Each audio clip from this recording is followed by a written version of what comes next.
వృష్ణ భాగముతో ఎదుట నిలిచిన వాడై రోషముతో వెనుక కాళ్ళతో అతనిని తన్నసాగెను. భాష్యము. ఉపక్రోష్ట అను పదము గాడిదను అంతేకాక సమీపముననే గట్టిగా అరుచుచున్న దానిని సూచించును. అనగా బలవంతుడగు ధేనుకాసురుడు కోపముతో ఘోరముగా అరచుచుండెనని ఇచ్చట సూచితమైనది.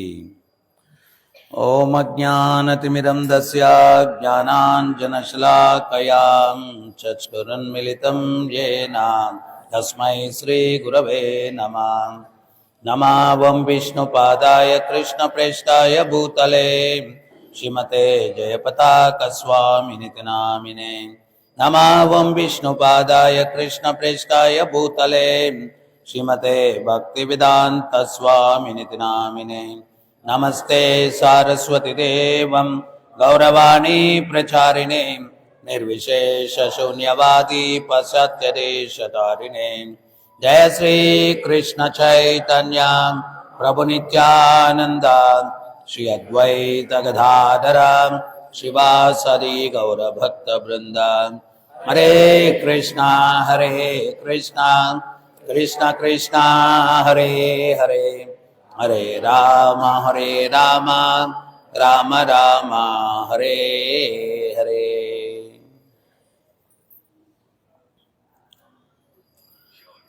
పునరాసాధ్య సంరబ్ధ ఉపక్రోష్టా పరాక్స్థితః చరణావపరో రాజన్ బలాయ ప్రాక్షిపదృశా.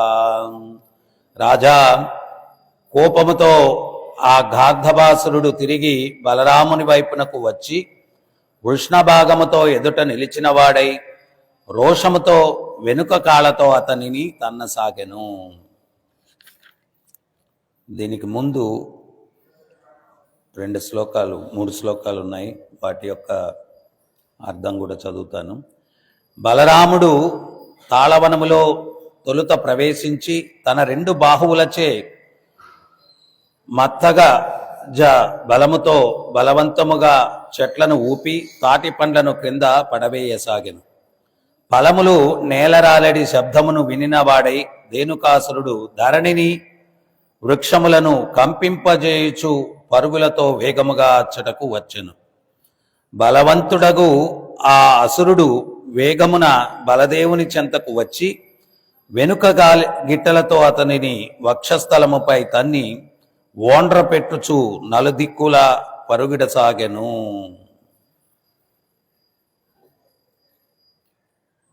ఈ గాడిద రూపంలో ఉన్నటువంటి రాక్షసుడు అంటే ప్రభుపాదులు వారు చెప్పినటువంటి ఒక జోక్ ఒకటి గుర్తొస్తూ ఉందన్నమాట. ఏంటది అంటే, ఒంటె పెళ్ళికి గాడిద కచేరీ అంట. గాడిద పాడుతూ అంటూ ఉందంట. ఏమని అంటే, ఒంటెను చూసి అహోరూపం అహోరూపం అహోరూపం అంటుందంట. ఒంటె ఎంత సుందరంగా ఉంటుందో తెలుసు మనకు. దానికి రిటర్న్ ఒంటె అంటుందంట, అహోస్వరం అహోస్వరం అహోస్వరం అంటుందంట. సో ఇక్కడ గాడిద ఓండ్ర పెడుతుంది అంటే అది గుర్తొచ్చింది. ప్రభుపాదులు వారు ఇది ఎందుకు చెప్పారంటే, ఉదాహరణ, మనం ఒకరినొకరిని నా ఈపు నువ్వు గీరు నీ ఈపు నేను గీరుతా కార్యక్రమం కాదు. ఒకరినొకరు మనం పొగుడుకోవడం కాదు. మనందరం కలిసి ఆ దేవదేవుణ్ణి కీర్తించాలా, అప్పుడు మన జన్మ ధన్యం అవుతుంది అని ప్రభుపాదులు వారు చెప్తూ ఈ యొక్క ఉదాహరణ ఉదహరిస్తారు. ఒక్కోసారి మాయ ఎట్లా ఉంటుంది అంటే, మనకు కొంచెం భక్తిలో కూడా సెన్స్ గ్రాటిఫికేషన్ కావాలన్నమాట, ఇంద్రియ భోగం కావాలి. అందుకని ఒక భక్తుడి దగ్గరికి వచ్చేసి, ప్రభు నువ్వు చాలా గొప్ప భక్తుడి ప్రభు అని చెప్పి మొదట ఆయన కొంచెం అటు ఎక్కిస్తాం అన్నమాట. ఆయన భలేవాళ్ళు ప్రభు, నేనేం భక్తుని ప్రభు, మీరే గొప్ప భక్తులు. ఆ డైలాగ్ ఆయన నుంచి రావడానికి మనం మొదట ఒక అస్త్రం వేసాం అన్నమాట. సో ఇవన్నీ కాదు, మనం చేయాల్సింది ఏంటి అంటే, ఆ భగవంతుడిని కీర్తించడానికి మనం ప్రయత్నించాలి. అందరం కలిసి ఆయన్ని కీర్తించాలి. తర్వాత గాడిద రూపంలో ఉన్నప్పటికీ కూడా శక్తివంతుడుగా ఉన్నాడు కదా, అందుకని చెప్పి అహంకారం ఉంది. అహంకారం. భగవద్భక్తులు మామూలుగా ఏంటి అంటే వాళ్ళు ఏదైతే అహంకారాన్ని తీసుకొని వస్తుందో దానికి దూరంగా ఉండడానికి ప్రయత్నం చేస్తారు. ఎందువల్ల అంటే ఆ అహంకారాన్ని మనం తలకెక్కించుకుంటే ఏమవుతుంది అంటే భగవంతుడికే దూరం అయిపోతాం. ఎన్ని నష్టాలైనా కానీ భక్తుడు స్వీకరిస్తాడు, కానీ భగవంతుణ్ణి నష్టపోవడం అన్నటువంటిది నిజమైనటువంటి భక్తుడు ఎవడు కూడా దాన్ని కోరుకోడు. ఎందువల్ల అంటే ఎన్నో జన్మలుగా చేసుకున్నటువంటి సుకృత ఫలం వల్ల మనం భక్తి మార్గంలోకి వచ్చాం. అది స్వయంగా భగవంతుడే చెప్తూ ఉన్నారు. ఆయన ఏమన్నారు, అరే నువ్వు ఈ జన్మలోనే టక్కన వచ్చేసేవరా భక్తికి అంటున్నారా? లేదు. బహునాం జన్మనామంతే జానవాన్మాన్ ప్రపద్యతే వాసుదేవ సర్వమితి సమహాత్మా సుదుర్లభ. బహునాం జన్మనామంతే, ఎన్నో జన్మలు, ఒక జన్మ కాదు. ఏదో జన్మలో ఎక్కడో రథయాత్ర జరుగుతుంది, మనకు తెలియకుండా కీర్తనలో హరే కృష్ణ అన్నాం, ఎవరో అక్కడ ప్రసాదం పంచుతున్నారు, ఇంకో జన్మలో కొంచెం ప్రసాదం తిన్నాం, ఇంకో జన్మలో భగవద్భక్తుడికి ఏదన్నా సేవ చేసే అవకాశం లభించింది. ఇట్లాగా ఎన్నో జన్మలు కొంచెం ఆ సుకృతి ఫలాన్ని మనం చేర్చుకుంటూ ఈరోజు ఆ ఆచార్యుని యొక్క కృప వల్ల ప్రతినిత్యం భగవత్ నామాన్ని జపించేటువంటి మహద్భాగ్యాన్ని కలిగి ఉన్నాం.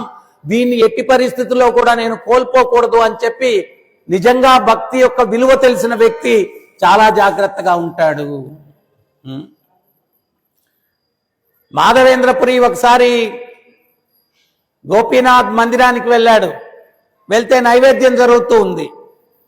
అక్కడ ఉన్నటువంటి అర్చకుడు నైవేద్యం పెట్టి బయటకు వచ్చాడు. అయ్యా, స్వామికి ఏం నైవేద్యం చేస్తారు మీరు అన్నాడు. క్షీరాన్నం చాలా చక్కగా చేస్తామండి, చాలా రుచిగా ఉంటుంది. అయితే ఈయనేమనుకున్నాడంటే దాన్ని నేను రుచి చూస్తే నా స్వామికి కూడా అట్లాగే నేను వండుకోవచ్చు కదా అని ఆలోచన మనసులో కలిగింది. మరలా తనలో ఆలోచనను తను సరిదిద్దుకున్నాడు. ఏమని అంటే, నైవేద్యం జరక్క ముందే నేను తినాలనుకున్నాను, ఎంత దుర్మార్గుణ్ణి నేను. నైవేద్యం జరగకుండానే నేను తినాలనుకున్నాను. మామూలుగా భగవత్ నైవేద్యం పెట్టేటప్పుడు ఏంటి అంటే ఆ నైవేద్యాన్ని మూసుకొని తీసుకొని వెళ్తారన్నమాట. ఎందువల్ల అంటే మనం నోటితో తినకపోయినా చూస్తే కళ్ళతో తినేస్తాం. సో మనం తిన్నది భగవంతునికి పెట్టకూడదు. అందుకని చెప్పి దాన్ని కప్పి తీసుకొని వెళ్ళాలా, మనం నేరుగా ఓపెన్ గా తీసుకెళ్ళకూడదు అన్నమాట. ఎందువల్ల అంటే మనకు కామం అన్నటువంటిది అన్ని ఇంద్రియాల్లో ఉంది, ఒక దాంట్లో కాదు. ఆ కళ్ళలో కూడా కామం ఉంది, ఆ కోరికతో దాన్ని మనం స్వీకరించేస్తాం. అందువల్ల అటువంటిది భగవంతునికి అర్పించకూడదు. నేను తిరుపతి ఇస్కాన్ లో ఉన్నప్పుడు ఒకసారి హాతీరాం బాబా జన్మదినం అని చెప్పి అక్కడ ఆశ్రమానికి పిలిచారనమాట.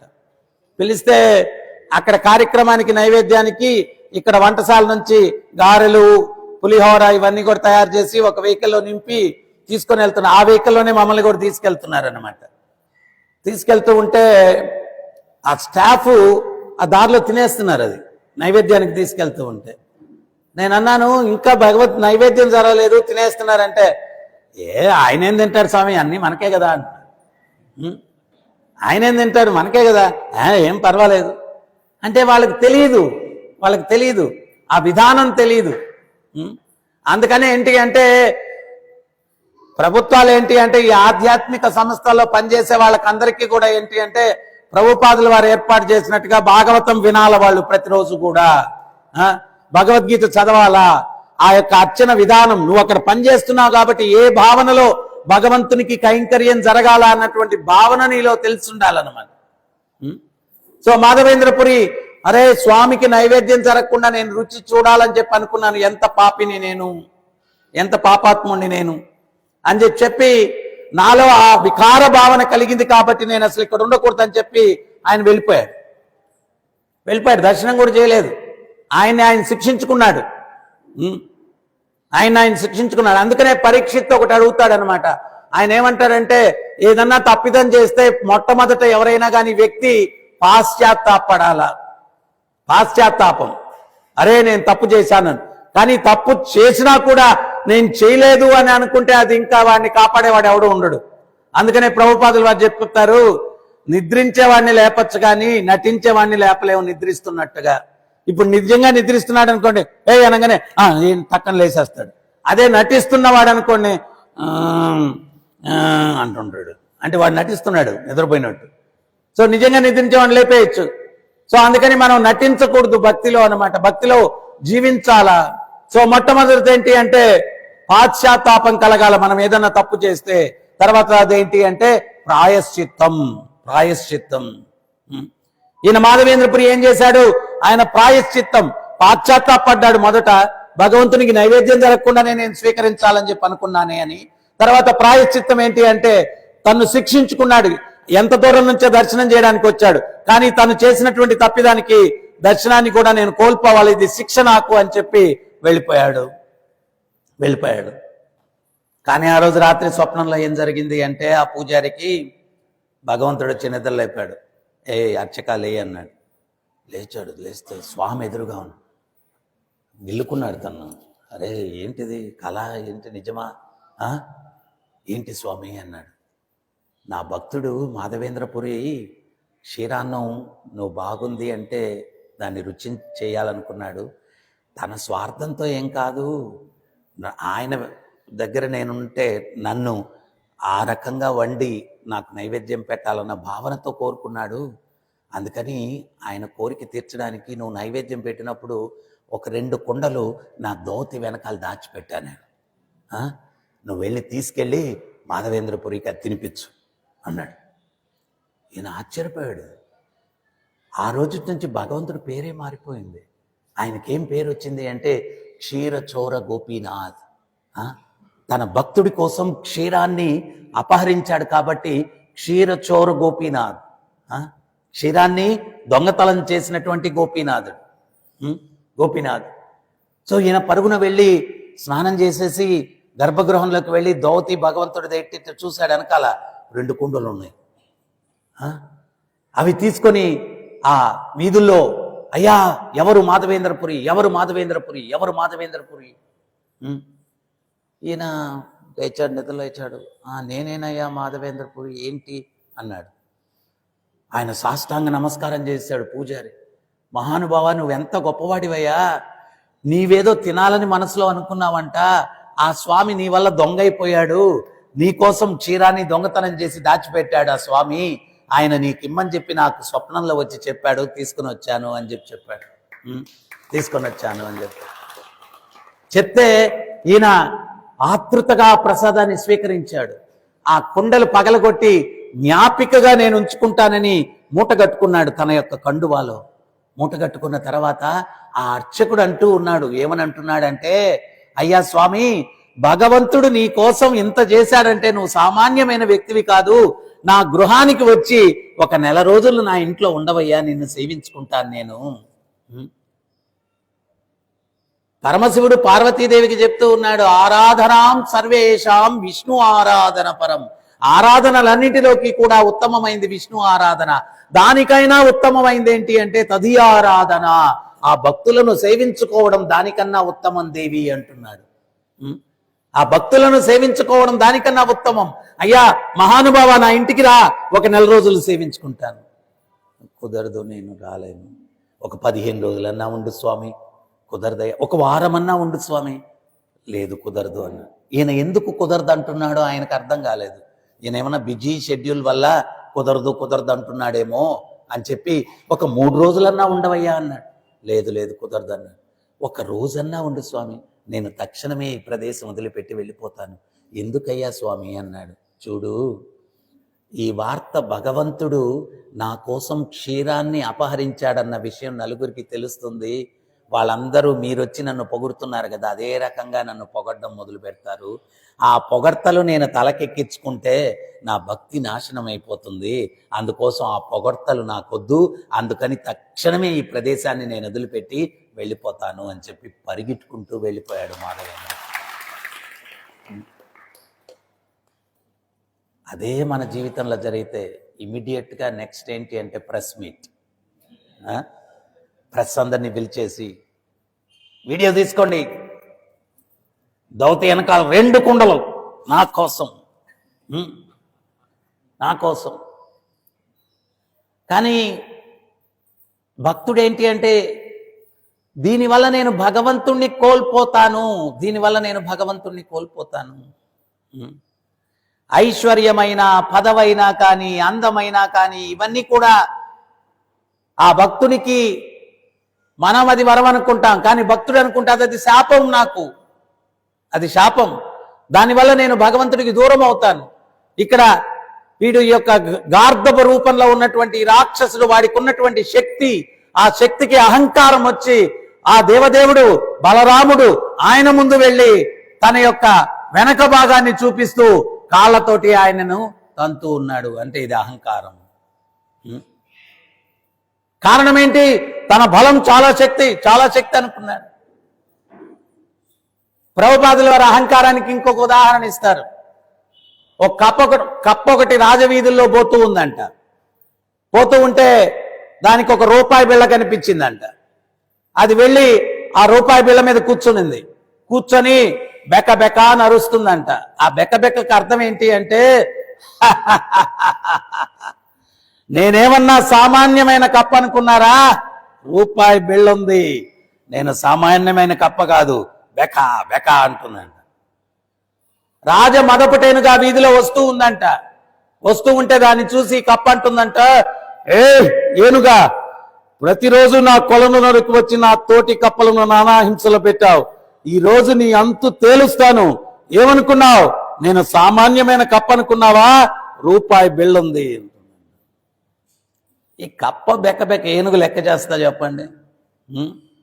ఏనుగు సింహాన్నే ఎదురుగా వస్తే లెక్క చేయదంట. సింహం కూడా ఏనుగుని అటాక్ చేయాలంటే వెనకాల నుంచి వచ్చి కుంభస్థలం మీద కొడుతుందంట. వెనకాల నుంచి వస్తుందంట, ముందు నుంచి రాదు. ముందు నుంచి వస్తే చాలా బలం మీద ఒక తొండంతో ఒకటి కొడితే దానికి ఉండే పళ్ళు కాస్త రాలిపోతాయి. సో అంత శక్తివంతమైన ఆ ఏనుగు చీవిగా నడుచుకుంటూ వస్తూ ఉందంట. ఈ కప్ప దగ్గరకు వచ్చి, ఆగు ఆగు, నీ అంతు తేలుస్తాను, నేనేమన్నా సామాన్యమైన కప్ప, రూపాయి బిళ్ళుంది నా దగ్గర అంటుందంట. ఆ ఏనుగు తన స్తంభం లాంటి పాదం ఎత్తి ఈ కప్ప మీద వేసింది. ఇది రూపాయి బిళ్ళ మీద ఉన్న అది కాస్త రూపాయి నోట్ అయిపోయింది అనమాట, పచ్చడైపోయింది. సో ఇది చెప్పి ప్రభుపాదుల వారు ఏమంటారంటే, కొంచెం అందమైన, కొంచెం ఐశ్వర్యమైన, కొంచెం శక్తి అయినా ఇవన్నీ కూడా ఆ కప్పలాగా మనలో అహంకారాన్ని తీసుకొని వస్తుంది. మనం కన్ను మిన్ను తెలియకుండా ప్రవర్తించుకుంటాం. కానీ ఆ ఏనుగులాగా సర్వ మృత్యు హరశ్చాహం, మృత్యు రూపంలో వచ్చి సర్వాన్ని హరించి వేస్తాడు ఆ భగవంతుడు. ఆ ఏనుగులాగా వచ్చేస్తుంది మృత్యు. ఎంత పెద్ద హీరో అయినా అయి ఉండొచ్చు, మృత్యు నుంచి తప్పించుకోగలడా ఎవడైనా? కానీ ఎవడి వల్ల కాదు, ఎవడి వల్ల కాదు. వ్యాసుల వారి యొక్క తాతగారు శక్తి, ఆయన ఒకరోజు వ్యాసుల వారి దగ్గరికి వచ్చారు. వచ్చి, స్వామి నిన్ను భగవత్ స్వరూపం అని చెప్పి అంటారు, నాకు మృత్యువు లేకుండా చెయ్యి అంటారు. అప్పుడు ఆయన అంటాడు, పుట్టినవాడు గిట్టక తప్పదు, ప్రకృతి నియమం, ప్రతి ఒక్కడు చనిపోవాలా, మరి నిన్ను భగవత్ స్వరూపం అని చెప్పి అంటారు కదా, ఆ మాత్రం సహాయం చేయకపోతే దేనికయ్యా అంటాడు. నేను అదైతే చేయలేను, కానీ యమధర్మరాజు దగ్గరికి తీసుకెళ్తాను, ఆయన ఏమన్నా సహాయపడతాడేమో చూస్తాము. యమధర్మరాజు దగ్గరికి తీసుకొని వెళ్తే, ఏంటయ్యా మహానుభావ, ఈయనెవరు అంటే మా తాతగారు అన్నాడు. ఈయన తీసుకొని ఎట్లా వచ్చారేంటి అంటే, ఆయనకు ఒక వింత కోరిక ఉంది, మృత్యువు లేకుండా వరం కావాలన్నాడు, మీరు మృత్యు స్వరూపం కదా, మీరేమన్నా సహాయపడతారేమో అని మీ దగ్గరికి తీసుకొచ్చాను. అప్పుడు యమధర్మరాజు అన్నాడు, నాదేం లేదయ్యా, కాలపురుషుడు నాకొచ్చి చెప్తాడు వీటి టైం అయిపోయింది, వీటి టైం అయిపోయిందని, దాన్ని బట్టి నేను ఆదేశాలు ఇస్తాను, కాలపురుషుడు చెప్పేదాన్ని బట్టి ఉంటుంది అంట. కాలపురుషుడిని పిలిచి అడుగుదాం, ఆయన ఏమన్నా హెల్ప్ చేస్తాడేమో అని. కాలపురుషుడిని పిలుస్తారు. కాలపురుషుడిని పిలిచి అడిగితే కాలపురుషుడు అంటాడు, నాదే ఉంది స్వామి, మీకు తెలియదేముంది. చిత్రగుప్తుడు చిట్టాపత్తు చూసి చెప్తాడు, దాన్ని బట్టి నేను మీకు వచ్చి ఇన్ఫర్మేషన్ ఇస్తాను, మరి చిత్రగుప్తుడిని అడుగుదాం కానివ్వండి అని చెప్పి చిత్రగుప్తుడిని పిలిచి అడుగుతారు. ఆయన ఏమంటాడంటే, భలేవాళ్ళు స్వామి, మీకు తెలియదేముంది, పరమాత్మ అందరి హృదయాల్లో కూర్చొని నేను రైటర్ని కాదు, రీడర్ని మాత్రమే. చాలామంది చిత్రగుప్తుడు రైటర్ అనుకుంటాడు. రైటర్ కాదు ఆయన, రీడర్. చదువుతాడు అంతే. అక్కడ ఉండేది పుస్తకంలో మనందరిది కూడా అక్కడ అకౌంట్స్ బుక్ ఉంటుంది చిత్రగుప్తుడి దగ్గర. నేను అదే మర్చిపోయా, దాని పేరు ఏదో ఉంది ఆ పుస్తకం పేరు. భవిష్యవాణి, ఇంకోటి కూడా ఏదో పేరుంది, భవిష్యవాణి అంట. ఆ పుస్తకంలో మన రికార్డ్స్ అన్నీ ఉంటాయి. మనమేమనుకుంటామంటే మనం ఎక్కడో రాజమండ్రిలో చేస్తూ ఉంటే ఆయనకి ఎక్కడ తెలుస్తుందా అనుకుంటాం మనం. అబ్బే కుదరదు. భీష్మ పితామోహుని ధర్మరాజు అడుగుతాడు, ఎవడన్నా చేసిన పాపానికి శిక్ష పడకుండా ఉండాలంటే ఏంటి అంటాడు. అప్పుడు భీష్ముడు కూల్గా చెప్తాడు, 12 మంది చూడకుండా ఉంటే శిక్ష పడదంటాడు. ఎవరు స్వామి వాళ్ళు అంటాడు. అప్పుడు భీష్ముడు చెప్తాడు, భూమి అంటే వాడు తప్పు చేసినప్పుడు భూమి మీద ఉండకూడదు, ఆకాశము ఆకాశం కింద ఉండకూడదు, 4 దిక్కులు కింద ఉండకూడదు, నీరు, గాలి, అగ్ని, ఇవన్నీ లేని ప్లేస్లో వీడు అసలు ఉంటే కదా చేయడానికి, ఏమన్నా తప్పు చేయడానికి. సో ఈ 12 మంది సాక్షులు వీళ్ళు లేని ప్రదేశంలో వాడు కానీ పాపం చేస్తే శిక్ష పడదు. వాళ్ళు లేని ప్రదేశము లేదు, వాడు చేసేది లేదు. ఇప్పుడు గాలి లేదనుకోండి, ఆడు ఇంకేం జీవిస్తాడు చెప్పండి పాపం చేయడానికి. సో చిత్రగుప్తుడు చెప్తాడు, నేను కాదు రాసేది, సర్వస్యజాహం హృది సన్నివిస్తూ. హృదయంలో పరమాత్మ కూర్చొని ఉన్నాడు. జీవుడు చేసే ప్రతి పని లెక్క వెళ్ళిపోద్ది, అక్కడ అకౌంట్ బుక్లోకి వెళ్ళిపోద్ది. మనకు ఒక సందేహం కలగచ్చు, అరే ఇదెట్ట కుదురుతుంది, అంత టెక్నాలజీ ఏంటి? ఆఫ్టర్ ఆల్ నువ్వు ఒక మనిషివే. ఈ సెల్ ఫోన్లో నువ్వు ఎంత వాడుతున్నావు, ఎస్ఎంఎస్లు ఎంత వాడావు, తర్వాత కాల్స్ ఎంత చేశావు, లోకల్ కాల్స్ ఎన్ని, ఇంటర్నేషనల్ కాల్స్ ఎన్ని, ప్రతిదీ రికార్డ్ చేసే టెక్నాలజీని ఒక మనిషి కనుక్కున్నప్పుడు ఆ మనిషిని కనుక్కున్న భగవంతుడికి టెక్నాలజీ లేదా? పరమాత్మ నెట్వర్క్ ఉంది హృదయంలో. ఈ మనిషే ఇంత టెక్నాలజీ కనుక్కుంటే ఆ మనిషిని కనుక్కున్న భగవంతుడు ఆయనదే కనుక్కున్న టెక్నాలజీ ఏంటి అంటే పరమాత్మ చిప్ అన్నమాట. అందరి హృదయంలో కూర్చొని ఉన్నాడు పరమాత్మగా. మనం చేసే ప్రతిదీ గమనిస్తున్నాడు, చేసుకున్న కర్మను బట్టి ప్రతిదీ అనుమతిస్తున్నాడు. ఉపదృష్ట అనుమంత అనుమతిస్తున్నాడు. నువ్వు చేసుకున్న దాన్ని బట్టి అనుమతిస్తున్నాడు. అన్నీ అనుభవిస్తాం అనుకునేదానికి లేదు, ఒకరోజు మంచి కూర చేసుకుంటాం, దాంట్లో బల్లి పడిపోయింది, ఏం తింటాం? ఇంకా లేదు. అది పిల్లికో లేకపోతే కుక్కకో పోద్దది, నీ మీద రాయలేదు ఆ ఆహారం, కానీ ఆశగా చేసుకున్నావు, కానీ ఆ బల్లి ఏం చేస్తాం?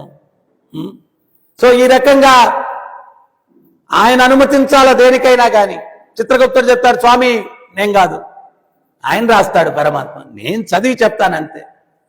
సరేనయ్యా, ఆ పనైనా చేయవయ్యా, ఆ పనైనా చేయి అంటాడు. అప్పుడు శక్తి అన్న పేజీ తీస్తాడు. మనకు కూడా అక్కడ పేజీలు ఉంటాయి మన పేరుతోటి, పేజీలు ఉంటాయి. దాంట్లో ఎంత అప్ టు డేట్ తెలుసా? ఎవరన్నా పెద్ద గవర్నమెంట్ అఫీషియల్ వస్తే మినిట్ టు మినిట్ ప్రోగ్రామ్ అంటారు. మనకు ఈ టెంపుల్స్ ఓపెన్ చేసినప్పుడు చీఫ్ మినిస్టర్లు, గవర్నర్లు వీళ్ళు వచ్చారు కదా. వచ్చినప్పుడు గవర్నర్ అనంతపురంకి వచ్చినప్పుడు ఆయన డోర్ ఈ టయానికి కారులో దిగుతాడు. దిగిన తర్వాత డోర్ ఎవరు తీస్తారు? డోర్ తీసిన తర్వాత ఆయనకి ఏమైనా తుమ్మో దగ్గో వచ్చింది, కర్చీఫ్ ఎవరు అందిస్తారు? మినిట్ టు మినిట్ ప్రోగ్రామ్ అని 3 సార్లు రిహార్సల్ చేశారనమాట. అట్లాగా మనకు కూడా మినిట్ టు మినిట్ ప్రోగ్రామ్ అక్కడ రికార్డ్ అయి ఉంటుంది. ఈ క్షణంలో వీడు తుమ్మాడా, ఈ క్షణంలో దగ్గాడా, ఈ క్షణంలో ఎవడన్నా గిచ్చాడా, ఈ క్షణంలో ఎవడైనా కానీ మాట పౌరుషంగా ఎవరితో మాట్లాడి నొప్పించాడా, ప్రతిదీ రికార్డ్.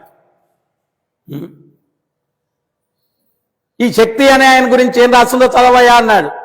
టక్కన ఆయన పేజీ తీశాడు. తీస్తే అబ్బో మొదట్లో ఆయన చదివాడు, ఈయనకు మృత్యువు లేదు అనుంది. ఆయన ఎగిరి గంతేశాడు. నేను అనుకుంది అదే కదా, అందుకే కదా వచ్చావు. అయ్యా ఆగు, 2వ లైన్ ఉంది, మొదటి లైన్కే సంబరం పడిపోతే ఎట్టాగా? 2వ లైన్ ఉంది. మరి ఏంటా 2వ లైన్ అంటే, ఈయనకి మృత్యువైతే లేదు కానీ 4 వ్యక్తుల్ని ఏకకాలంలో కలిస్తే పోతాడేనా? ఎవరా 4 వ్యక్తులు అంటే వ్యాసుడు, యమధర్మరాజు, కాలపురుషుడు, చిత్రగుప్తుడు. ఎప్పుడైతే ఆ మాట అన్నాడో ఫట్ పోయాడు, అయిపోయింది. బట్ పోయాడు. సో అందుకనే భగవంతుడు చెప్తూ ఉన్నాడు, దుఃఖాలయం అశాశ్వతం. ఇది దుఃఖాలకు ఆలయం, ఇది అశాశ్వతం. ఎవడు ఇక్కడ శాశ్వతంగా ఉండేది లేదు. అందుకనే యమధర్మరాజు అడుగుతాడు, ఈ సృష్టిలో అతి ఆశ్చర్యకరమైన విషయం ఏంటి అంటాడు. అతి ఆశ్చర్యకరమైన విషయం ఏంటి? కిం ఆశ్చర్యపరం. అదేంటి అంటే ప్రతి ఒక్కడు చనిపోయేది ప్రతి ఒక్కడు చూస్తున్నాడు, కానీ ఎవరికి వాడు మాత్రం ఇక్కడ స్థిరపడాలని ఏర్పాట్లు చేసుకుంటాడు. ఫెవికాల్ అంటించుకొని నేను ఇక్కడ శాశ్వతంగా ఉండాలనుకుంటాడు. అంతకన్నా ఆశ్చర్యకరమైంది ఈ సృష్టిలో ఇంకోటి లేదు. అంతకన్నా ఆశ్చర్యకరమైంది ఇంకోటి లేదు. సో భక్తులు ఏంటి అంటే ఇవన్నీ తెలుసు, వాళ్ళకి ఇవన్నీ తెలుసు అన్నమాట, ఇవన్నీ తెలుసు. అందుకని ఆ భక్తులు ఏంటి అంటే వాళ్ళ యొక్క హృదయం చాలా విశాలమైనటువంటిది. ఈ యథార్థ సత్యాన్ని చెప్పి ఈ దుఃఖాలయం నుంచి విముక్తి కల్పించాలని చెప్పి భక్తులు ఎప్పుడూ తప్పిస్తూ ఉంటారు.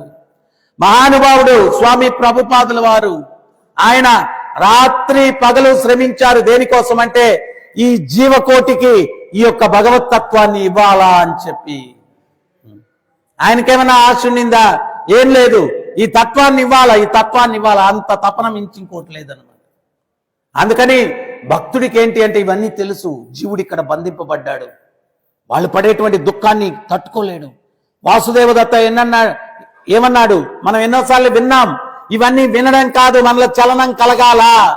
వాసుదేవదత్త అన్నాడు, ఏమన్నాడు? మహాప్రభు ఎప్పుడైతే ప్రత్యక్షమయ్యాడో ఆయన ముందు ఆయన అన్నాడు, స్వామి నీకేం వరం కావాలన్నాడు. ఈ జీవులు వాళ్ళు చేసిన పాపాలకు వాళ్ళు పడేటువంటి కష్టాలు చూస్తే నా హృదయం రోదిస్తూ ఉంది. My heart is bleeding. నా హృదయం రోదిస్తూ ఉంది. దయచేసి వాళ్ళు చేసిన పాపాలన్నీ నాకు ఇచ్చినట్లయితే పర్యవసానంగా నేను కష్టాలు అనుభవిస్తూ ఇక్కడ ఉండిపోతాను. వాళ్ళందరినీ మీతోటి వైకుంఠానికి తీసుకుని వెళ్ళండి స్వామి అని కోరుకున్నాడు. వైకుంఠానికి మనం అంత పెద్ద కోరిక కోరుకోవద్దు. ఎందువల్లంటే మన కర్మలకే అల్లాడుతూ ఉన్నాం. మళ్ళీ అందరి కర్మలు అంటే అసలు తట్టుకోలేము మనం. భక్తి వద్దు, ఏమవుతుంది పోండి స్వామి నేను వెళ్ళిపోతాను అంటాం. వద్దు. కానీ మన కర్మలు వాళ్ళ కర్మలు రెండు కూడా నల్లిఫై అంటే రెండు కూడా చెల్లు కొట్టుకునేటువంటి ఒక విధానం ఉంది. దాన్నన్నా మనం అవలంబిస్తాం. ఏంటది అంటే మనం భక్తి చేయడం, ఇతరులకు భక్తినివ్వడం. దానివల్ల ఏమవుతుంది అంటే వాసుదేవదత్తలాగా ఆయన పాపాలన్నీ తీసుకొని మళ్ళా నువ్వు ఇక్కడ అల్లాడాల్సిన అవసరం లేదు. నీవు విముక్తిని పొందుతావు, వాళ్ళు విముక్తి పొందుతారు. ఎందువల్ల అంటే ఆ ముక్తి ప్రదాతకు శరణాగతి పొందడం వల్ల. ఆ మార్గం చూపించాలి, దానికి తప్పించాలి. ఆచార్యులందరూ కూడా ఎన్నో ఇబ్బందులు గురయ్యారు, ఎన్నో ఇబ్బందులు. ప్రభుపాదుల వారు ఆయన డైరీలో రాసుకుంటాడు, ఈరోజు మహానుభావుడు ఆయన స్థాపించినటువంటి సంస్థ వల్ల కొన్ని లక్షల మంది ప్రతిరోజు, మనం అనుకుంటాం టీటీడీ భలే అన్నదానం చేస్తూ ఉందండి అని చెప్పి అంటాం. అవునయ్యా, అన్నదానం చేస్తుంది. రోజుకి ఎంతమందికి? 10,000 మందికి చేస్తుందేమో ఉదయం నుంచి సాయంత్రం అయితే. కానీ ఇస్కాన్ ఎంతమందికి అన్నదానం చేస్తూ ఉంది? ప్రపంచమంతా కొన్ని లక్షల మందికి రోజుకు చేస్తాం. మధ్యాహ్న భోజన పథకం ద్వారానే 50 లక్షల మంది విద్యార్థులకు శ్రీల ప్రభుపాదుల వారు స్థాపించినటువంటి సంస్థ ద్వారా నిత్యాన్నదానం జరుగుతుంది. 50 లక్షల మందికి. యాపిల్ కంపెనీ సంస్థాపకుడు ఆయన ఇంటర్వ్యూ చేశారు. అయ్యా, నీ జీవితంలో సంతృప్తికరమైన సందర్భం ఏదన్నా ఉంటే వివరించు అన్నాడు. అప్పుడు ఆయన అన్నాడు, నేను తిండికి గతి లేక ఫుట్పాత్ లో జీవిస్తూ ఉన్నప్పుడు ఆదివారం పూట ఇస్కాన్ టెంపుల్లో లవ్ ఫీస్ట్ అని చెప్పి ప్రేమతో విందు అనేటువంటి కార్యక్రమానికి వెళ్లి కడుపు నిండా నేను ప్రసాదాన్ని సేవించినప్పుడు సంతృప్తికరమైనటువంటి క్షణాలు నేను గడిపాను అని చెప్పి స్టీవ్ జాబ్స్ చెప్పాడు, యాపిల్ కంపెనీ సంస్థాపకుడు.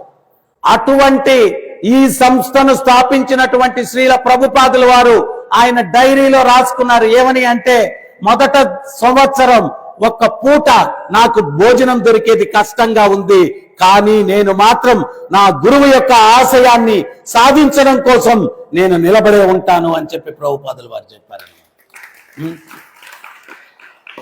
ఒక సంవత్సరం అంతా ఒక పూట భోజనం దొరకడం కష్టంగా ఉంది అన్నా కానీ 70 సంవత్సరాల ముసలాయన ఆయన ఓర్చుకొని నిలబడ్డారు అంటే అది త్యాగం కాదా? ఎవరి కోసం ఆయన త్యాగం చేశారు?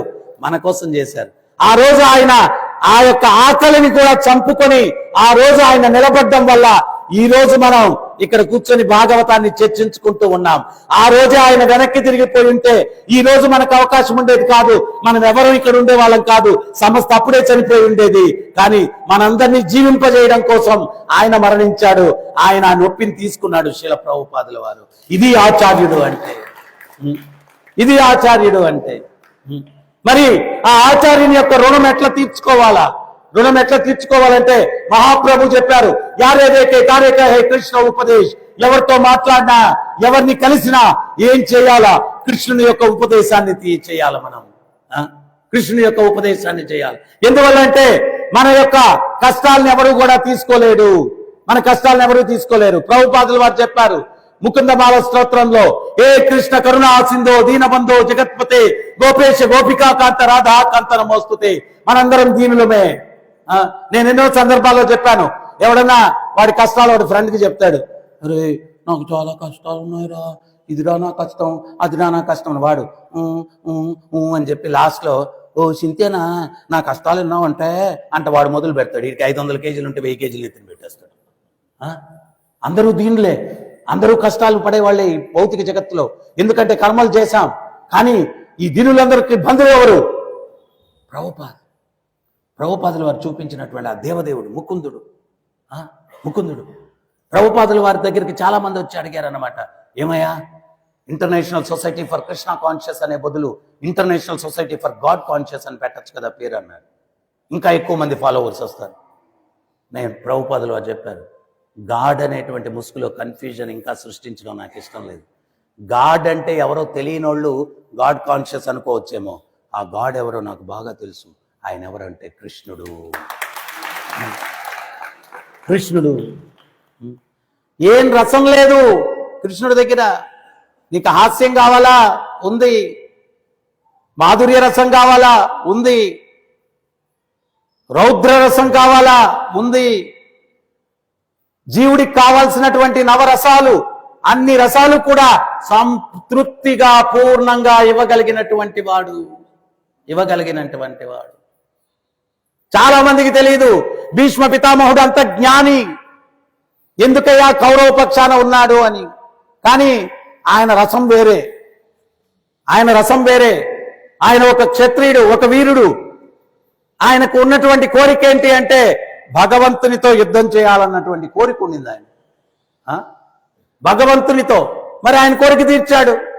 ఆయన శత్రుపక్షాన ఉన్నాడు. ఈయన అక్కడ ఏం జరిగింది అంటే దుర్యోధనుడు అర్జునుడు వచ్చినప్పుడు ఈయన మొదలే చెప్పేశాడు, నేను ఆయుధం పట్టను, యుద్ధం చేయను, నేను ఒక పక్షాన ఉంటాను, నాతో సమానమైన యోధులు 10,000 నారాయణ సైన్యం వాళ్ళు ఒక పక్షాన ఉంటారు. ఎందుకయ్యా ఇట్లాంటివన్నీ చెప్పాడంటే పొరపాటున దుర్యోధనుడు కృష్ణుడు కావాలా అని ఒకసారి కొంచెం ఏమన్నా తెలివి ఉండి, ఆడికి లేదనుకోండి మన టైపే, మనం కూడా కృష్ణుని తప్పించి అన్నీ సెలెక్ట్ చేసుకుంటాం. ఎవరో ఒక డోనర్ వచ్చాడంట టెంపుల్కి, ఇస్కాన్ టెంపుల్కి వచ్చి, ఒక బ్రహ్మచారి, యంగ్ బ్రహ్మచారి, చాలా డైనమిక్గా ఉన్నాడంట. ఏమాయ్ బ్రహ్మచారి అయిపోయావా అన్నాను. అవునండి గురువుగారు వాళ్ళ ఉపదేశాలన్నీ భక్తుడైపోయాను. ఏం చదివావన్నాడంట. ఎంటెక్ చదివానండి. ఎంటెక్ త్యాగం చేసావా అన్నాడంట. తర్వాత శాలరీ ఏమైనా ఇస్తారు ఇక్కడ అన్నాను. లేదండి. శాలరీ కూడా త్యాగం చేసావా? సినిమా చూపిస్తారా అన్నాడు. అది కూడా ఉండదండి. సినిమా కూడా త్యాగం చేసావా అన్నాడు. ఇట్టాగా పెద్ద లిస్టు. అబ్బా భలే త్యాగం చేసావు, భలే త్యాగం చేసావు. ఆ భక్తుడికి విసుగు వచ్చేసి, మీ అంత త్యాగిని కాదులేండి నేను అన్నాడంట. వీడికి భయం వేసిండడు, నాకు తెలియకుండా ఏమైనా త్యాగం చేశాను. అరే నేనేం త్యాగం చేశాను అన్నాడంట. ఆ కృష్ణుడినే త్యాగం చేశారు కదండి మీరు అన్నాడంట. ఆ కృష్ణుడే త్యాగం చేస్తారు కదండి. సో పొరపాటున వాడేమన్నా దుర్యోధనుడు కృష్ణుణ్ణి కోరేసుకుంటే ఈయన ముందు ఎవరు నిలబడతాడు చెప్పండి?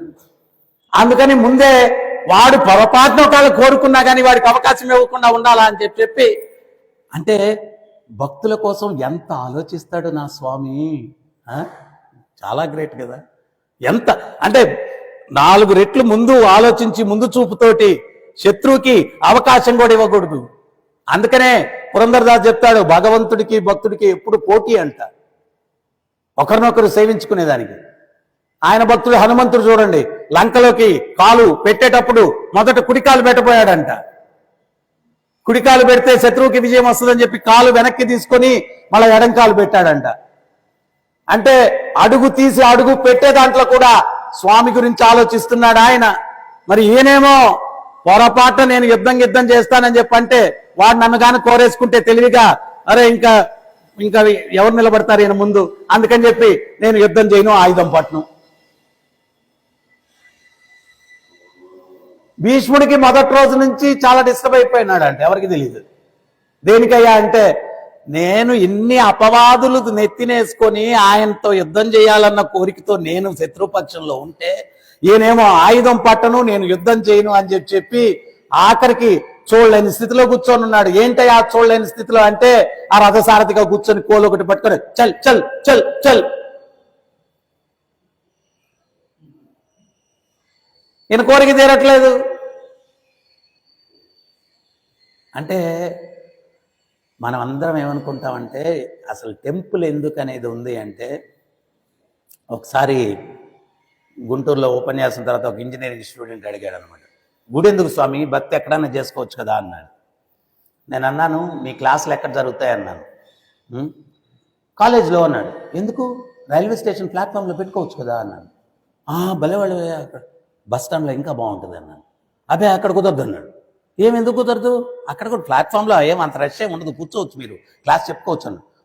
క్లాస్ చెప్పుకునేదానికి అనువుగా ఉండే వాతావరణం ఉండాలి కదా స్వామి అన్నాడు.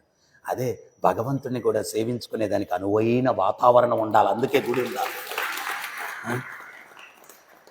అందుకే గుడి ఉండాలి. ఇక్కడికి వచ్చి భగవంతుని యొక్క ఉపస్థితాన్ని ఆయన ముందు నిలబడుకొని మనం అనుభవించి అనుభవించి అనుభవించి ఏమి తెచ్చుకోవాల చైతన్యం అంటే ఇక్కడే కాదు ఈ దేవాలయంలో కూడా ఉన్నాడు అనే స్థాయికి రావాల మనం. ఇక్కడే కాదు ఇక్కడ కూడా ఉన్నాడు. అందుకని ఆయనకి చెప్పుకోవాలా, ఏదైనా కానీ విన్నవించుకోవాలా. ఎవరికి విన్నవించుకోవాలా, హృదయంలోనే ఉన్నాడు, పరమాత్మగా విరాజమానమై ఉన్నాడు. హృదయాన్ని సాధన ద్వారా కల్ముషరహితంగా ఎందుకు మార్చాలా అంటే మనం కూడా డర్టీగా ఉండేటువంటి రూమ్ లో జీవించగలమా చెప్పండి. మన రూమ్ ఎట్లా ఉండాలనుకుంటాం, క్లీన్ గా ఉండాలనుకుంటాం. మీరు ఎవరైనా అనొచ్చు, భలేవాళ్ళ ప్రభు మీరు తప్పుగా అర్థం చేసుకున్నారు, మాకు డర్టీగా ఉంటేనే బాగుంటుంది. లేదు, క్లీన్ గా ఉంటేనే మనం గదిలో హ్యాపీగా ఉండగలం. మరి హృదయం, భగవంతుడు ఎక్కడ నేను ఉంటాను అన్నాడు, అందరి హృదయాల్లో తీస్తవేస్తాను అన్నాడు. మరి ఆ హృదయం అనేది ఏంటి, భగవంతుడి నివాస స్థలం. మరి దాన్ని ఎట్లా ఉంచాలా, భగవంతుడు ఉండే ప్రదేశాన్ని ఎట్లా ఉంచాలా, శుభ్రంగా ఉంచాలి. మరి ప్రస్తుతానికి ఏమున్నాయి ఆ హృదయంలో, కామ క్రోధ మోహ లోభ మద మాత్సర్యములు అనేటువంటి చెత్త ఉంది ఆ హృదయంలో. సో అందుకని దాన్ని ఏం చేయాలా, చైతన్య మహాప్రభు చెప్పారు, శరీరం అపరిశుభ్రంగా ఉంటే స్నానం చేస్తావురా నాయనా, మరి హృదయం అపరిశుభ్రంగా ఉంటే ఏం చేస్తావు, దాన్ని ఎట్లా శుద్ధి చేస్తావు. హరే కృష్ణ హరే కృష్ణ కృష్ణ కృష్ణ హరే హరే హరే రామ హరే రామ రామ రామ హరే హరే. చైతన్య మహాప్రభు చెప్పారు, ఆ భగవత్ నామం ద్వారా హృదయాన్ని శుద్ధి చేసుకోవాలి మనం. ఆ భగవత్ నామం ద్వారా శుద్ధి చేసుకోవాలి. తర్వాత ఎప్పుడైతే ఆ భగవత్ నామం ద్వారా శుద్ధి చేసుకుంటామో భగవంతుడు పరమాత్మగా ఉంటాడు. హృదయం అపరిశుభ్రంగా ఉందనుకోండి, అప్రకటితంగా ఉంటాడు, ఉన్నా కానీ తటస్థంగా ఉంటాడు. ఎప్పుడైతే నువ్వు శుద్ధి చేస్తావో ఆ హృదయం అన్నటువంటిది పరిశుభ్రంగా ఎప్పుడైతే ఉంటుందో అప్పుడు పూర్ణ ప్రకట స్థితిలో ఉంటాడు భగవంతుడు. ఆ ప్రకట స్థితిలో ఉన్నప్పుడు భగవంతుడు నీవు మనసులో ఏదైతే అనుకుంటావో టక్కని అందిస్తూ ఉంటాడు, అందిస్తూ ఉంటాడు. ఎందువల్ల అంటే మధ్యలో ఏం కట్టన్స్ గిట్టన్స్ అనర్థాలనే కట్టన్స్ గిట్టన్స్ ఏం లేవు. ఏం తొడుగులు లేవు. ఆయనకి నీకు మధ్యలో ఎంతో ట్రాన్స్పరెన్సీ ఉంది, చాలా స్వచ్ఛంగా ఉంది. సో అందువల్ల ఏమనుకుంటే అది. సో భీష్మ పితామహుడు 10 రోజులు స్వామి స్వామి ఏందయ్యా స్వామి, నేను ఇన్ని అపవాదులు పొంది మీతో యుద్ధం చేయాలని ఈ శత్రుపక్షాన చేరితే నాకు అవకాశం లేకుండా ఏంటి ఆ ముందు కూర్చొని ఆ గుర్రాల్ని నడుపుకుంటూ రథం నడుపుకుంటూ చూడలేకుండా సో 10 రోజులు యుద్ధం అయిపోయిన తర్వాత నోటికి వచ్చినట్టు మాట్లాడారు దుర్యోధనుడు, దుశ్శాసనుడు, వీళ్ళందరూ. భీష్మ పితామహుడికి చాలా కోపం వచ్చింది. మరుసటి రోజు యుద్ధం భీకరంగా చేస్తున్నాడు. ప్రళయకాల రుద్రుల్లాగా చెలరేగిపోయాడు అనమాట.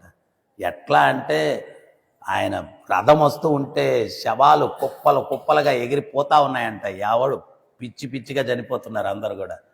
ప్రళయకాలంలో ఎట్లాగా రుద్రుడు ఉంటాడో ఆ రకంగా భీష్మ పితామహుడు భీకరంగా యుద్ధం చేస్తున్నాడు. వెంటాడుతూ ఉన్నాడు ఎవరిని? అర్జునుణ్ణి కూడా.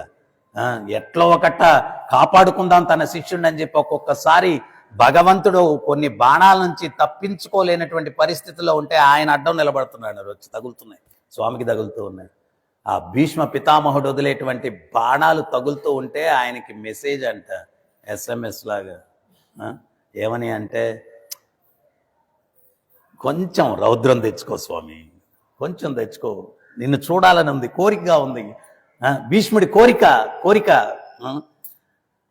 ఇక్కడేమో అర్జునుడు శరీరం అంతా తూట్లు పడిపోయిందంట, జల్లెడ్లాగా అయిపోయిందంట. బాణాలతో పొడి చేశాడు, ఎక్కడ దొరికితే అక్కడ పిచ్చి పిచ్చిగా అయిపోయింది. ఈయన గాంధీవం రక్తం కారిపోయింది, చేతిలో నుంచి జారిపోతా ఉంది. ఇంకా తన భక్తుడిని కాపాడుకోవాలా, ఇంకో పక్కన ఆయన కోరిక తీర్చాలా. అప్పుడు భగవంతుడు ఒక కొదమ సింహంలాగా రథం మీద నుంచి ఎగిరి గంతేశాడు.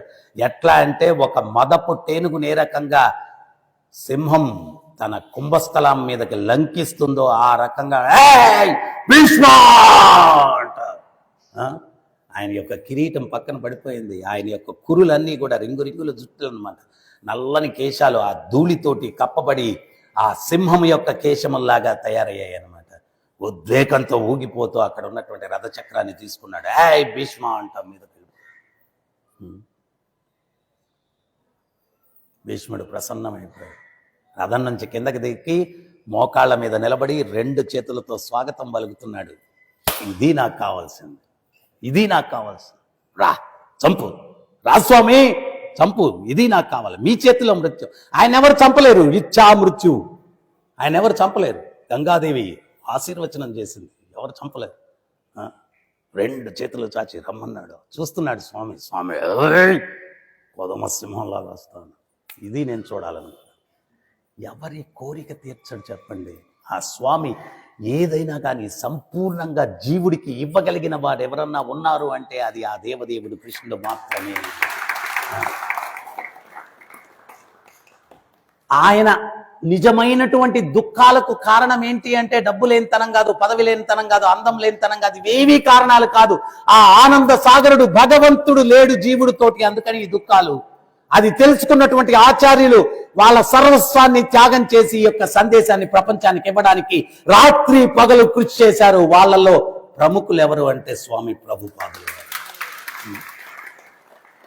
సో మనందరం కూడా ఏంటి అంటే జస్ట్ ఏదో చెప్తారు కదా, రోమ్ తగలబడిపోతూ ఉంటే రాజు ఫిడేల్ వాయించుకున్నాడంట. అట్లాగా ప్రపంచం కలి యొక్క ప్రభావం వల్ల తగలబడిపోతూ ఉందన్నమాట. మనం ఏంటో ఫిడేల్ వాయించుకుంటా ఉన్నాం. పోతే పోనీ, అట్లా ఉండకూడదు. జీవకరుణ లేదు. ఒకటికన్నా ఈరోజు నేను కృష్ణుని గురించి చెప్పాలా, ఒకటికన్నా నేను నామం గురించి చెప్పాలా, కృష్ణ ఆశ్రయానికి తీసుకురావాలా. లేకపోతే ఈ జీవులకి ఉద్ధరింపబడేటువంటి సమస్య లేదు, మార్గమే లేదు, మార్గమే లేదు. ఇప్పుడు మన శేషయ్య ఉన్నాడు, దగ్గర దగ్గర 70 సంవత్సరాలు, భార్య పిల్లల్ని అందరినీ వదిలేశాడు, వచ్చాడు ఇక్కడ గుళ్ళో.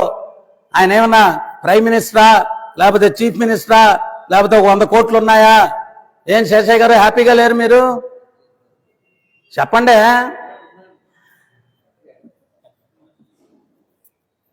నిన్న వచ్చాడు నా రూమ్కి, హ్యాపీగా ఉన్నాడు. నిన్న భగవత్ కథలు ఇవన్నీ చాలా ఆనందంగా ఉంది, హ్యాపీగా ఉన్నాడు. ఏం కావాలా? హ్యాపీనెస్కి ఏం బాహ్యమేం అవసరం లేదు లోపల.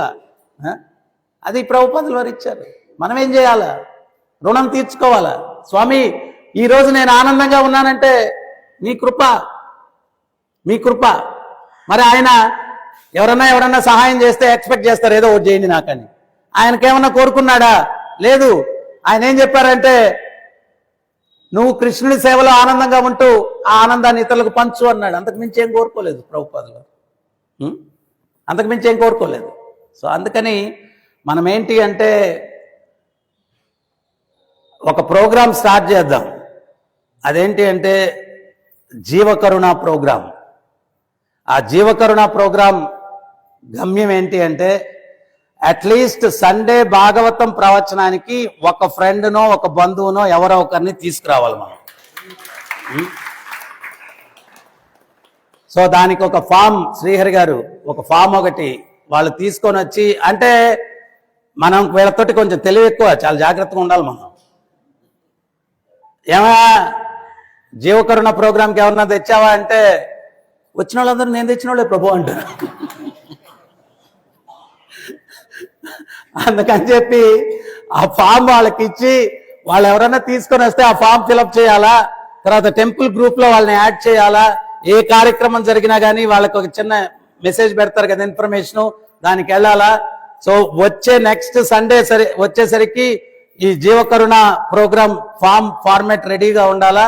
ప్రతి ఒక్కరూ ప్రభుపాదుల వారి ఉపన్యాసంలో చెప్పారు, ఎవరైనా కానీ మోక్షం వచ్చి గోలోక బృందావనానికి వెళ్తే కృష్ణుడు అక్కడ గోపాలురు గోపికలు అందరితో ఉండే ఆగిపోతాడంట వాడిని రిసీవ్ చేసుకునేదానికి.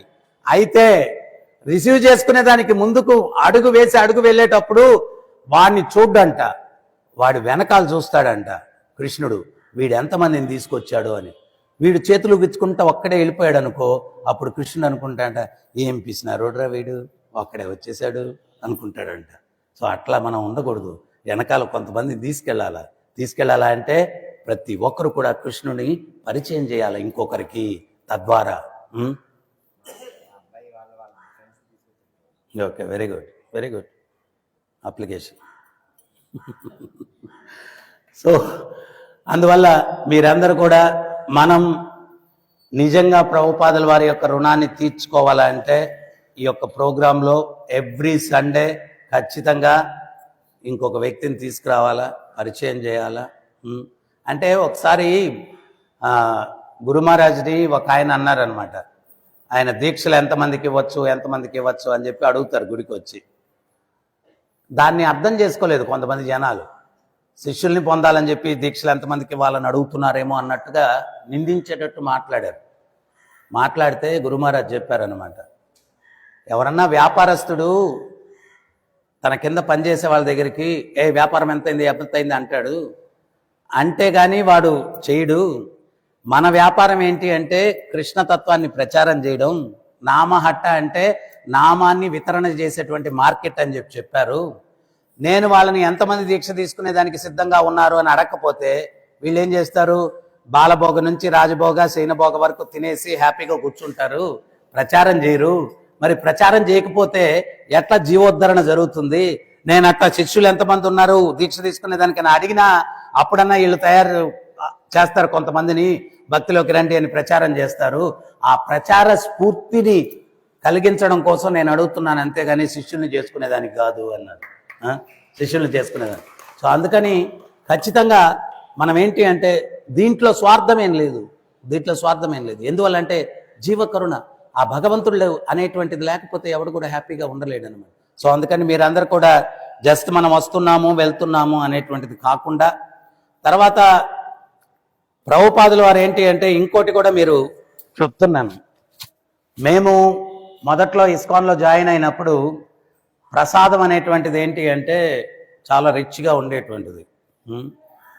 సో అక్కడ ఏంటి అంటే మేము కాంగ్రిగేషన్ అందరూ కూడా భక్తుల్ని వచ్చిన వాళ్ళని సాటిస్ఫై చేయాలా అని చెప్పి ఆదివారం అయితే అందరూ కలిసి ఏంటంటే ఎక్కువ ఐటమ్స్ చేయాలంటే ఎక్కువ కష్టపడాలి.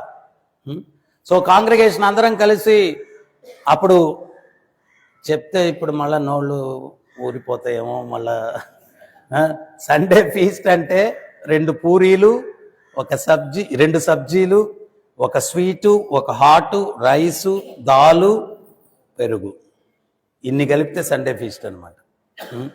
అయితే 500 మందికి 2 పూరీలు అంటే 1000 పూరీలు, 1000 మందికి 2 పూరీలు అంటే 2000 పూరీలు. మేము బ్రహ్మచారుల సండే రోజు ప్రచారం లేదు, ఉదయం నుంచి మధ్యాహ్నం దాకా ఈ పని, వంట వండడం, తర్వాత కాంగ్రిగేషన్ కూడా కలిసేవాళ్ళు.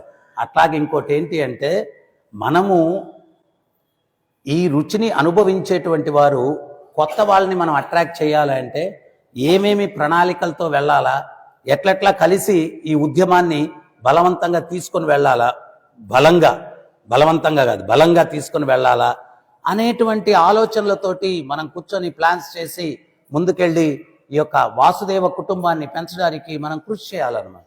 ఓకే, మనం కూడా ఇక్కడ అట్లాంటి ఫీస్ట్ ఇస్తాం, కానీ దానికి మ్యాన్ పవర్ కావాలా. ప్రభు, నేను కూడా ప్రసాద్ సేవ చేస్తున్నాను ప్రభు. ఏంటయ్యా నువ్వు చేసే ప్రసాద్ సేవ? తినేసి వెళ్తున్నాను ప్రభు. అది కూడా సేవే, నో డౌట్, కానీ దాన్ని తయారు చేసే దాంట్లో పాల్గొంటే అది నిజమైనటువంటి సేవ. సో ఇట్లాగా మనం కొన్ని ప్లాన్స్ తోటి భగవంతుని కృప వల్ల ఒక్కొక్క దేవాలయం కట్టడానికి 10 సంవత్సరాలు, 15 సంవత్సరాలు, 20 సంవత్సరాలు తీసుకుంటూ ఉన్నారు. నాకు ఒక మందిరం కట్టేవాళ్ళు వచ్చి ఓపెనింగ్ రోజు, రాధా గోపీనాథ్ సాక్షిగా చెప్తున్నాను, వెనకాల నిలబడి ఉంటే నేను ఓపెనింగ్కి 3 రోజుల ముందు, ప్రభుజీ తొందరగా అట్లా కట్టేసి ఓపెన్ చేసేస్తే ఫండ్స్ ఇంకా రావండి, అట్లా కడతా ఉంటే ఫండ్స్ వస్తూ ఉంటాయి అన్నారు. నేను అన్నాను, ఫండ్స్ కోసం నేను కట్టట్లేదు, ఎంత తొందరగా కట్టి ఓపెన్ చేస్తే అంత తొందరగా ప్రచారం అయితే భక్తులు అవుతారని చెప్పి కడుతున్నాను నేను అని చెప్పేసాను.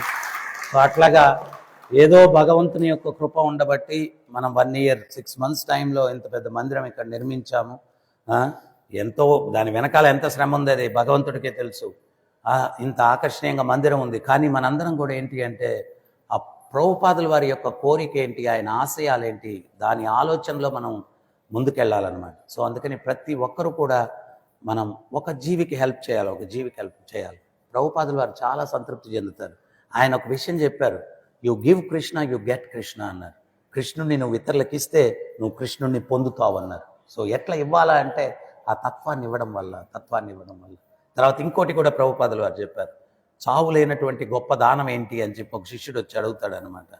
ఉత్తమ దానం ఏంటి అంటాడు. అప్పుడు ప్రభుపాదుల వారు చెప్తారు, చావు లేనిది దానంగా ఇవ్వు, అది ఉత్తమ దానం అంటారు. ఆ శిష్యుడికి అర్థం కాదు, చావు లేనిది ఏంటి అని.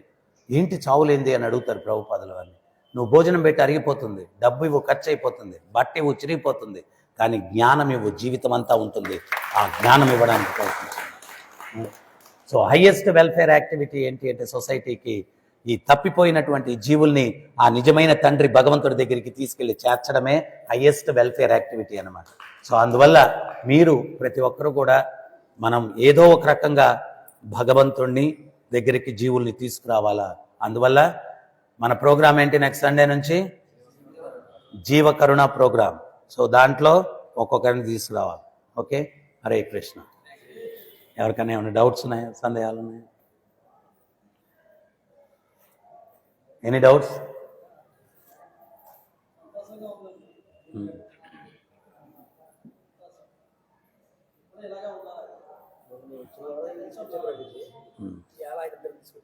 Very good.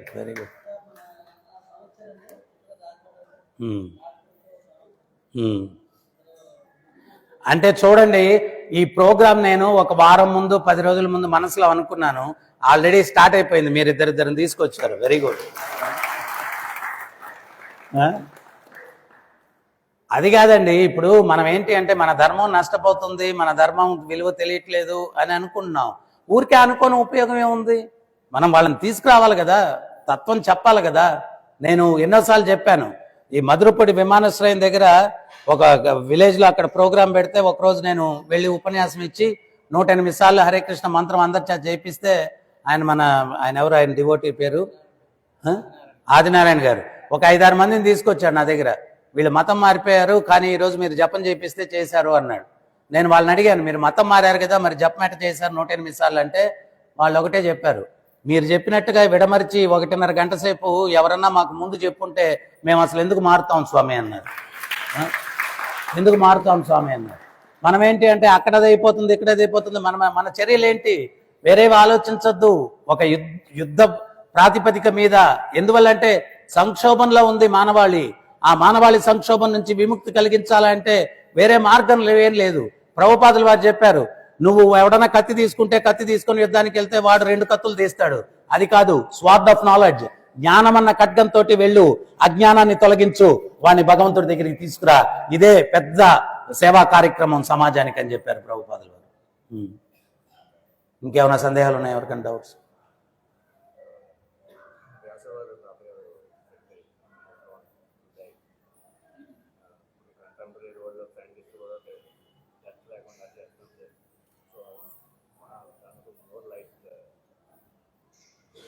అంటే ఇప్పుడు సైంటిస్టులు కూడా వ్యాసుల వారి తాతగారు శక్తి అడిగారు కదా, మృత్యు లేకుండా చేయండి అని.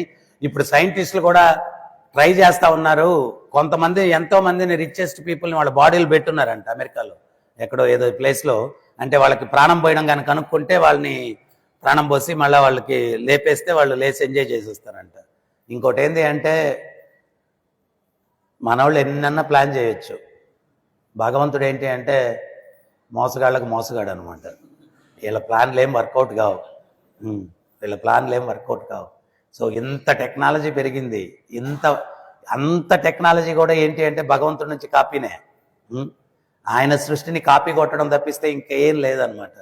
ప్రభుపాదులు వారు నవ్వుతూ చెప్పారు ఆ రోజుల్లోనే, 50 సంవత్సరాల కిందట, మేము టెస్ట్ ట్యూబ్ బేబీస్ కొనుక్కుంటున్నాము అంటే కౌరవులంతా టెస్ట్ ట్యూబ్ బేబీలేరా, ఎప్పుడుదో అది టెక్నాలజీ, ఇప్పుడు కాదన్నారు. అది టెక్నాలజీ ఇప్పుడు నువ్వు కనుక్కుందేం కాదు, అది ఎప్పుడుదే కౌరవులందరూ టెస్ట్ ట్యూబ్ బేబీలే అని చెప్పారు ప్రభుపాదులు వారు. అట్లాగా సో ఇట్స్ ఇంపాసిబుల్.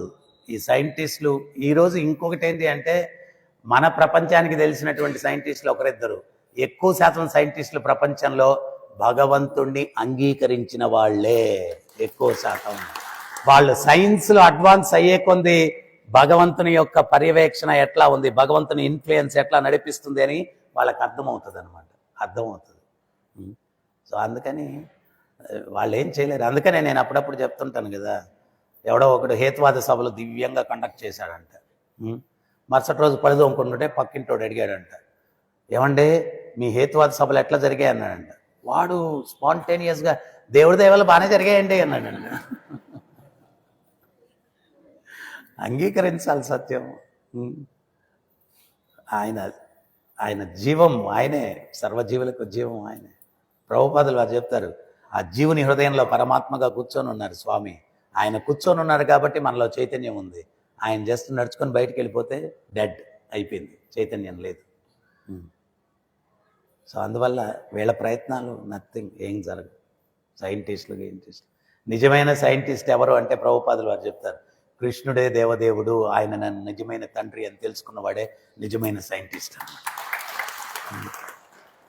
ఇలా ఆ భగవంతునికి విరుద్ధంగా పనిచేసేవాడు వాడు సైంటిస్ట్ కాదు, వాడు రాక్షసుడు. సైంటిస్ట్ అంటే ఎవరు? సైన్స్ తెలిసినవాడు. నిజమైన సైన్స్ ఏంటి? కృష్ణుడు నిజమైన science, super scientist. Hare Krishna. Okay, next week programme మాత్రం సక్సెస్ చేయాలి. ఈ హాల్ మొత్తం ఇక్కడ కూడా గ్యాప్ ఉండకూడదు. ఓకే, హరే కృష్ణ. జగద్గురు శీల ప్రభుపాద్ కి, గంధరాజ్ శ్రీమద్ భాగవతం కి, రాధా గోపీనాథ్ కి, రాధా పార్థసారథి కి, राधा कृष्ण चंद्र की, जगन्नाथ बलदेव सुभद्रमाय की, गोविंद श्रीनिवास की, गौर निताय की, निताय गौर प्रेमानंदे। हरि हरि।